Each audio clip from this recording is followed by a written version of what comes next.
Hello there, my name's Jodie and I'm an apprenticeship recruiter at Intequal. We are an IT and digital training provider. We offer apprenticeships and commercial courses as well.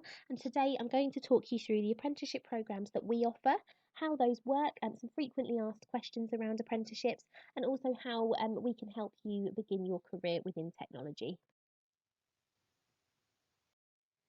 So what is an apprenticeship? An apprenticeship, it's a real job that provides you with qualifications, skills and experience that you get to earn while you learn too. You gain both practical hands-on experience and you undertake training where you learn the theory and the knowledge behind the subject. Apprenticeships are available at different levels, from level 2, which is an intermediate, level 3, which is advanced, level 4, which is higher, all the way through to level 7, which is a degree. The duration of an apprenticeship depends on the level of the programme and can last between 12 months and 4 years. So a level 2 lasts 12 months as a minimum, level 3 16 months, level 4 between 18 and 24 months, and then the degree apprenticeships last roughly 4 years. Apprenticeships are a fantastic way to start a career or to retrain in another area, and they can lead to lots of other opportunities as well. You gain qualifications, you gain skills and experience, and you're able to take that sort of as far as you want to go as far as you want to in your career. How do apprenticeships work? Now, they are funded by the government, and in some cases a contribution is made by the employer. That depends on the age of the apprentice as to whether the employer pays towards it. The apprentice is never asked to pay anything towards the cost of their training, although bear in mind that you would have to pay travel, cost of lunch, that sort of thing. You must be aged 16 or above to go onto an apprenticeship and meet certain screening criteria to be eligible. This includes things like having lived in the UK for the last 3 years. You can't have done a higher level qualification in a very similar subject. That's to do with funding. So there are a few boxes that you have to tick to be eligible for an apprenticeship. Apprentices are treated just like all other employees with a contract of employment, annual leave, sick pay and pension contributions as well.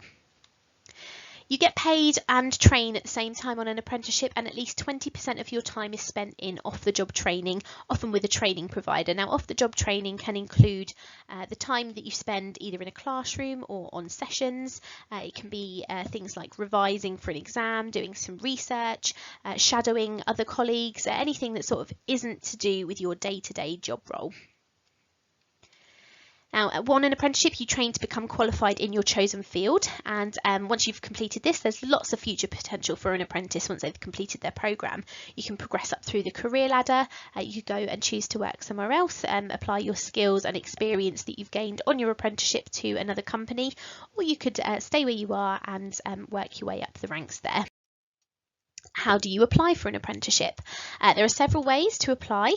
You can register on the government's Find an Apprenticeship site. I've just listed that there for you, www.gov.uk/apply-apprenticeship. That is a very good tool to use. You can sign in with your email address, you can put in your postcode, tick the areas of interest that you have, the areas that you want to work in, and then when a training provider uploads a job that matches those fields, you'll get an email alert to say so, and then you can just go on and apply. Very similarly, you can do that with Total Jobs, Indeed, CV Library and Read, all the other job boards, Monster as well, and they all have the feature to set up alerts for jobs that you may find interesting. You can look at training providers' websites such as ours, and you can make contact with them. Apprenticeship Recruiter will be more than happy to talk to you to see what it is that you'd like to do. You can look at potential employers' websites. They would more often than not have a careers page or a contact us page or a vacancies page that you can have a look at, see if there's any entry level or junior roles on there. Speak to your careers advisor as well. They'll be able to give you all the information that you need in regards to apprenticeships and signpost you to people that will be able to help. Another good way is to create a LinkedIn profile, and you can connect with recruiters such as myself, training providers, employers that are of interest. There are jobs that are advertised on LinkedIn that aren't always advertised in other places or by other means. So I'm going to run through now some of the frequently asked questions around apprenticeships.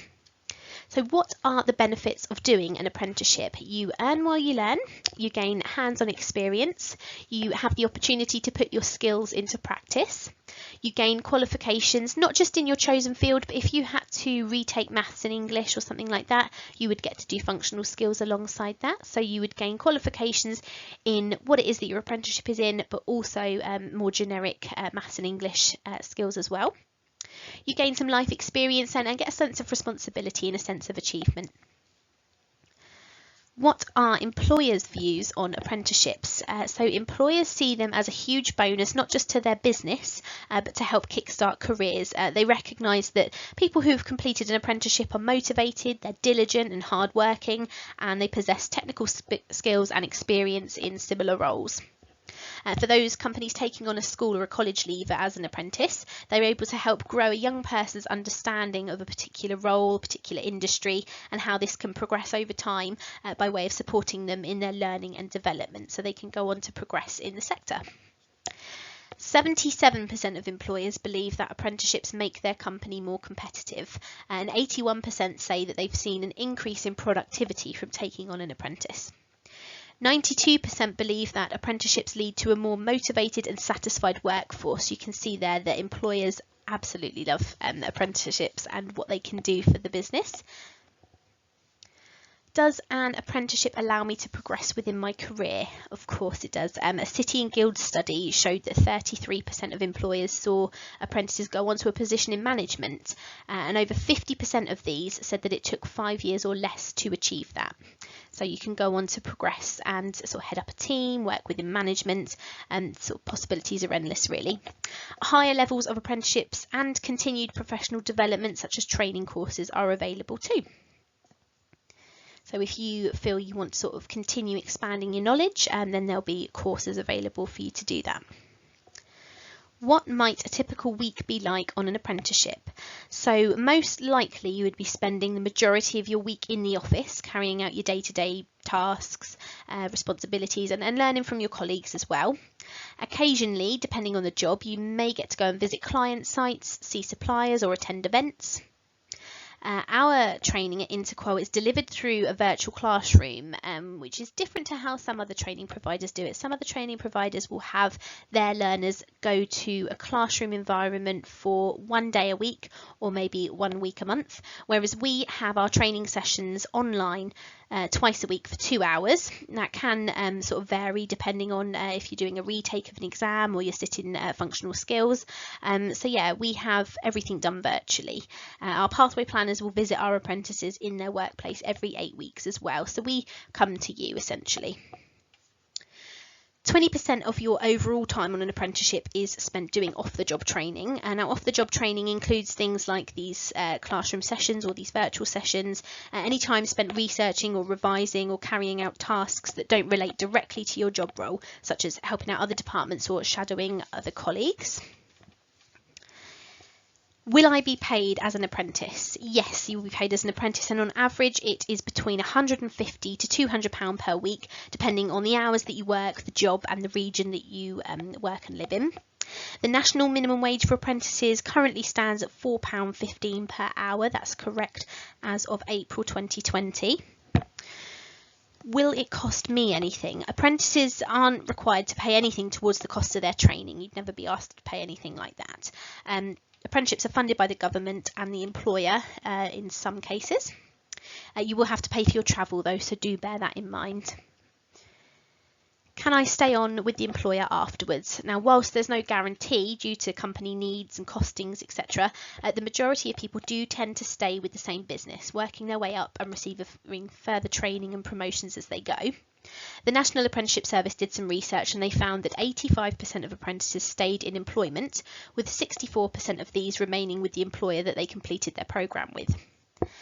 The employers that we work with at Intequal take on an apprentice with a view to training them up and keeping them on. They become an integral part of the team, and then they come back to us once that apprentice has completed and asked to do it all over again, in most cases. Will I be seen as a real employee? Yes, apprentices have exactly the same rights as other employees working the same hours in similar jobs. You get a contract of employment, holiday and sick pay, and any other benefits offered to other members of staff like pension contributions, things along those sorts of lines. How does grading work? The majority of your apprenticeship is spent doing your day-to-day job, gathering evidence for your portfolio, attending sessions and classes and preparing for and sitting your exams.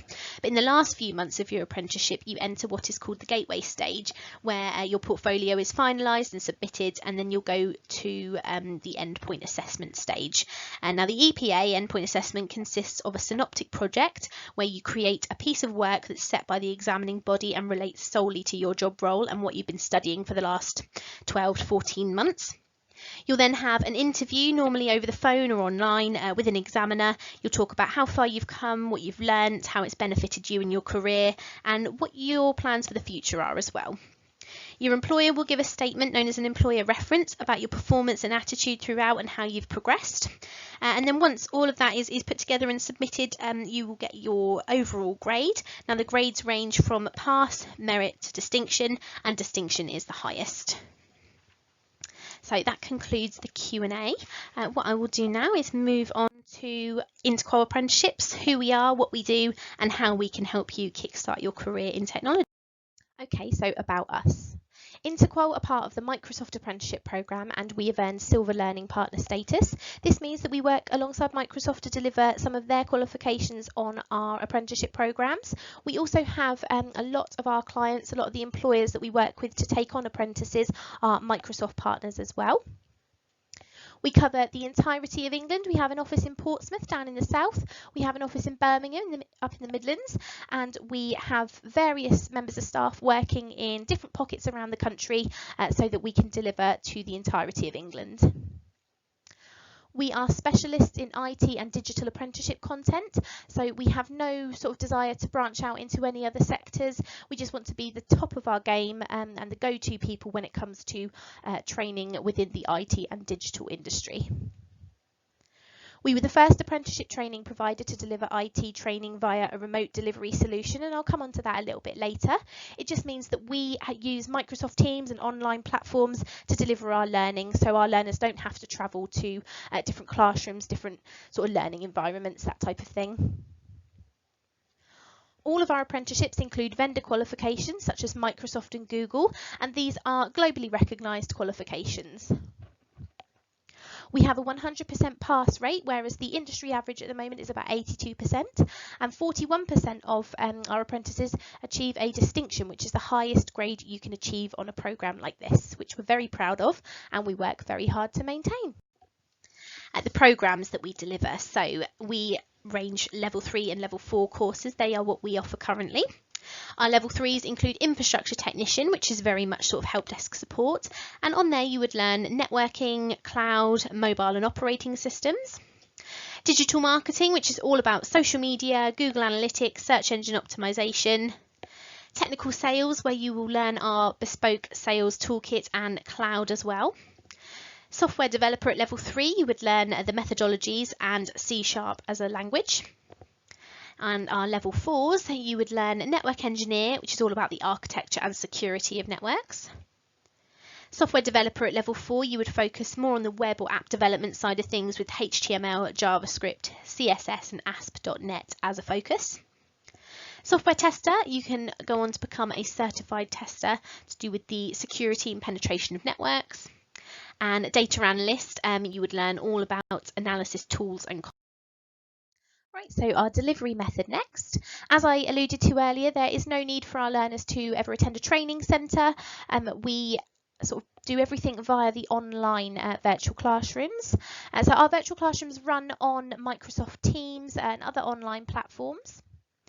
The sessions are very interactive. The trainer is on there delivering the content of the session live. The other apprentices that are working on the same programme to the same timescales are on there as well, so you can chat to them, chat to the trainer as well. All the resources are shared. You'll be able to see the slideshow that the trainer is sort of talking you through, all his resources that you can see via a shared screen. Links to external and internal resources are shared with learners as well as a recording. So while the sessions happen, they are being recorded. That just means that anybody who is on holiday or off sick or anything like that, who may miss a session for any reason, can then catch up with the link provided to the recording. Our learners receive frequent contact from the Intequal team. They have what are called progress reviews every 8 weeks with their pathway planner. As their pathway planner is a bit like a mentor, they'll have a progress review every 8 weeks to have a catch up, see how they're getting on, have a chat with their line manager, sort of mark some work, set some more work, that sort of thing, just to get them ready for sort of the next stage in their apprenticeship programme. We also have a pastoral care team who fully support learners throughout their journey. We make frequent contact, starts off sort of every fortnight, then moves to sort of monthly, just to sort of check in with learners, and we are fully trained to help with any issues that learners may have, whether it be work related, home related, anything to do with the programme and the coursework itself. So moving on to entry requirements now. We would expect all applicants to hold at least a D on the old grading system or a 4 on the new grading system for their GCSEs in maths and English. Or they can hold the equivalent, such as a level 2 functional skills as well. That is also acceptable. Ideally, applicants will have a GCSE or an A-level or a BTEC or some formal qualification in something that is related to the role that they are applying for, whether that's a GCSE in IT or an A-level in computer science, or they've done a business BTEC or creative media or media studies BTEC, that sort of thing, just something that links to what it is that they are applying for. Now you should have a passion for the subject when you're applying for an apprenticeship, and you can get this point across in a cover letter or your personal statement on your CV, just about why it is that you are interested in this type of role, how you feel it will benefit your career, and what you want to go on and do with it if you are successful. You get that apprenticeship and you gain those qualifications and that experience. A proven interest in the topic is always beneficial as well. So if you're going for help desk support or an infrastructure technician apprenticeship, if you've built your own computer or built computers for family and friends, you're sort of the tech support person at home. If it's the digital marketing route that you want to go down, if you've run a blog in the past, or if you've done some coding or programming practice, or doing some online courses, that will help if it's software developer that you want to sort of go into being a software developer. So a proven interest in the topic is always beneficial. It proves to us as recruiters and also employers that you are totally serious about your application and building your career in that particular field. You should have an enthusiasm and a willingness to learn as an aspiring apprentice. Obviously, it's going to be furthering your education, furthering your knowledge and your skills and experience in a particular area. So you should be able to sort of show that you're enthusiastic and willing to learn more about it. Now, the government set certain screening criteria which we have to check with you at point of application. If you are to be able to go on to an apprenticeship, so you have to be eligible, you have to tick certain boxes. And these are things like living in the UK for the last 3 years, not having done a higher level qualification in the subject that you are applying for, the apprenticeship that you're applying for. You can't have done sort of a level 4 or 5 or a degree, anything like that. And also you can't currently be enrolled on a course with anyone else, sort of on a school or college's register, that sort of thing. So there are certain boxes that you have to meet, you have to tick to be eligible for funding to get an apprenticeship if you're successful with your application. So career pathways, and here I've listed the standards of the apprenticeship programme that we deliver and where it could take you in the future. So on infrastructure technician, you could go on to do a help desk support engineer role, and you could rise up through the ranks of the help desk. You could go from first level support through to second, third, and then become sort of a specialist support engineer. Digital marketing, you could go on to become a marketing manager or marketing assistant or a social media analyst. Technical sales, you could become a sales consultant or an account manager or business development manager. Software developer, you would probably progress from a level 3 onto a level 4 apprenticeship in terms of software developer. And then from there, you could become a games designer or a web or an app developer. Network engineer, this can be quite the progression from an infrastructure technician level 3 apprenticeship. You could go on from doing your level 3 to becoming a network engineer at level 4, and then once you finish that, you can go on to design and build networks for your own clients. A software tester, you could become a test analyst or a test engineer, helping businesses identify any issues that they may have with their security online and helping them put that right. And with data analyst, you could become a data scientist and advise businesses on how they can better utilize the information that they can collect and how they can work smarter. And now obviously these are just a few, there are too many to note. There's more jobs around nowadays than sort of 10, 15 years ago we thought would even be possible in the world of tech. So it's good to just have a think about what it is that you would like to do, what interests you and what sort of career paths you'd like to take. So what to do next? So now we've sort of covered employability information, things about Intequal, things about apprenticeships in general in the technology sector. It's not only a good time to prepare your CV and cover letter ready for making applications, but you can do other things in your spare time that add to your CV, such as volunteering, whether that's helping out at like a charity shop or an elderly neighbour or friends and family, that sort of thing. And also using online resources to enhance your knowledge or learn a new skill. Employers and recruiters love to see that on a CV, particularly when you've got a bit of downtime. If you're using that to enhance your knowledge, just looks fantastic. And there are some resources here that I put up on the screen: Microsoft Learning, Google Digital Garage, Codecademy and Udemy. They are all resources that you can use to just up your knowledge really in and around the IT and digital sector.